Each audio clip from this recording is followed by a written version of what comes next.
In this hand, I have your standard AAA nickel metal hydride rechargeable batteries that you would typically run in like a Mini Z or the Team Associated SR27. Actually, these are the reedy ones that come with the SR27. And in this hand, I have something else. And we're gonna have a little bit of an experiment today that I've been interested to do for a while. So we'll dive in and I'll tell you all about these. All right, so to give some context to our experiment, I just want to talk about some batteries that we would typically run in the Kyosho Mini Z. So this is your regular old alkaline battery. This is just a AAA battery, the same kind you would put in like your remote control or something like that. It measures at 1.5 volts per cell, and if you've ever run these in your Mini Z before, you would know that they don't really perform all that great. Now, this is a Harbor Freight brand, but this is any of your regular Energizers or Duracells or anything like that. They just don't really seem to hold up for very long in the Kyosho Mini Z, and they just don't perform as well as a rechargeable battery does.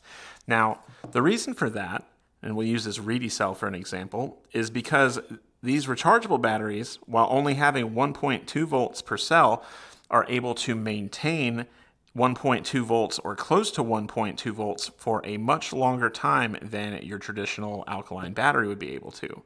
So that just gives you better performance. Once you apply a draw to this, it stays close to that 1.2 volts, where our alkaline battery might drop much further than that.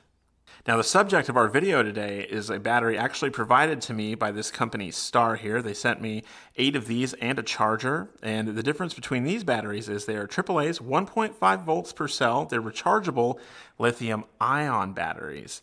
Now, lithium ion batteries typically have a much higher voltage than 1.5 volts per cell. I think it's usually like 3.2 or something similar to that. Now, these batteries are internally limited to 1.5 volts per cell, but because of that lithium ion chemistry going on in there, they are not going to experience anywhere near the voltage drop of the alkaline battery, and they should actually experience less voltage drop even than the nickel metal hydride battery.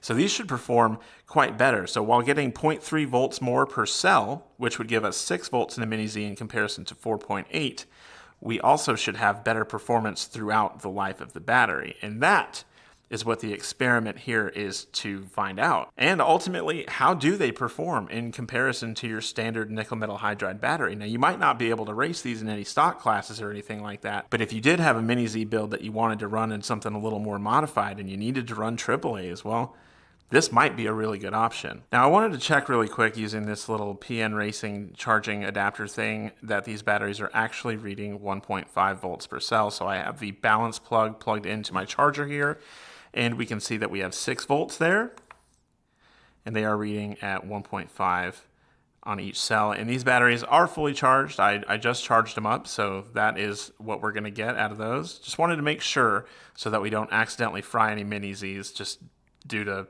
bad labeling. Now, we don't really need an experiment to tell us that 4.8 volts will make less power than 6 volts. But what we do need to find out is how well the Mini Zs will handle this, how much of a performance increase do we actually notice, and how does it compare on different types of Mini Zs. So I have my Mini Z all-wheel drive, I have some MR03s, I have a Team Associated SR27, and I have a brushless Mini Z buggy. I feel like batteries like this would most typically be used in like an MR04 Evo or something with a brushless motor setup in it, so the ability of these batteries to handle that kind of draw will be important. We also want to find out how well these batteries are going to perform from a runtime perspective and how well they maintain their voltage as we work our way through the charge. That could be really, really useful from a racing perspective, especially if your chassis does not allow for a lithium polymer battery to be installed. If you have to use a AAA style battery, then this might be the way to go.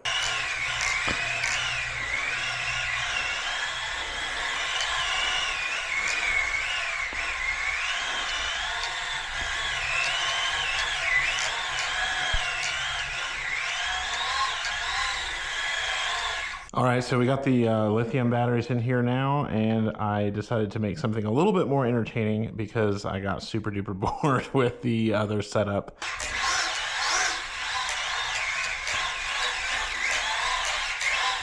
All right, so you should be able to tell from the sound that the Mini Z is obviously hitting higher RPMs. It feels snappier, it definitely feels faster, but that's not really the point of this portion of the test. I thought drifting on carpet would be a great way to sort of stress test everything against heat, because we're not really moving very fast and we're staying at a relatively high and consistent RPM for the majority of the time that we're running it here. Just seemed like a good way to do that. And also to sort of run the batteries down. It seemed like a nice consistent RPM would be really good for the runtime test. So in the drifter, I actually like these batteries. I think it's a lot of fun here. Yeah, we're definitely slowing down now. It's not really fun to drive anymore.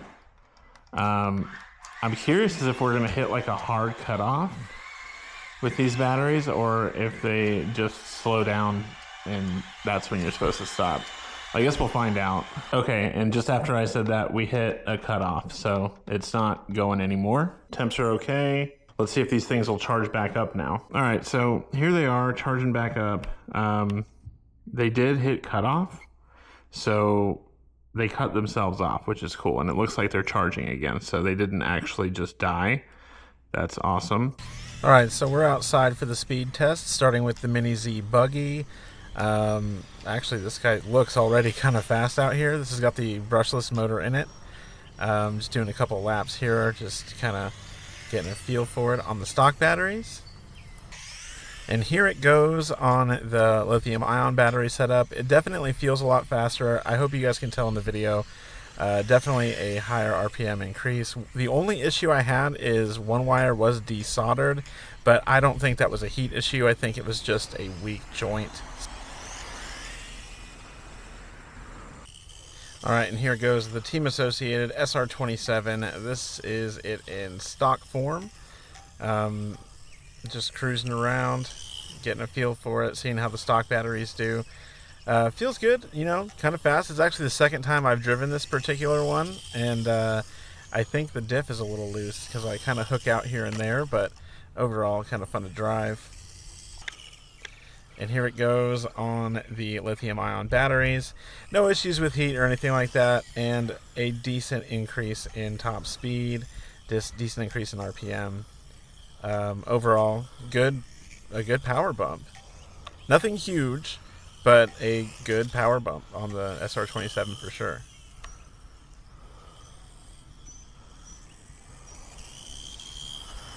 And finally, the MRO3, here we are on the stock cells, or the regular nickel metal hydride cells. This was a fresh set of those reedy cells that we've been using for this test. Feels good, honestly. It's kind of surprising how fast these little guys are outside when you get them out there. They really do go. And here we are with the lithium ion batteries. Definitely a good boost in torque. Like, that's the main thing that I'm noticing with these is there's definitely an RPM increase, and there's definitely a little bit of a top speed increase, but for the most part, everything that I've tried these cells in feels a lot more snappy. In this particular case, I've noticed that when I was driving the MRO3, that I was actually like losing traction when I got on the throttle all the way, which is not something that I usually have happen with that, because I've got good tires on it, and I had good tires on the SR27, so there's definitely a lot of power coming from these cells. Anyway, I think I like these things a lot. They are a nice power increase. I didn't have any issues with heat or anything like that. Obviously, if you do try them out, check your car, make sure that everything is going well. You might be running in different circumstances than me, but I will leave a link to where you can get these in the description down below. And I want to thank the XTAR company again for letting me test these out. I think they're really cool batteries, and I think some of you guys might really be interested in them.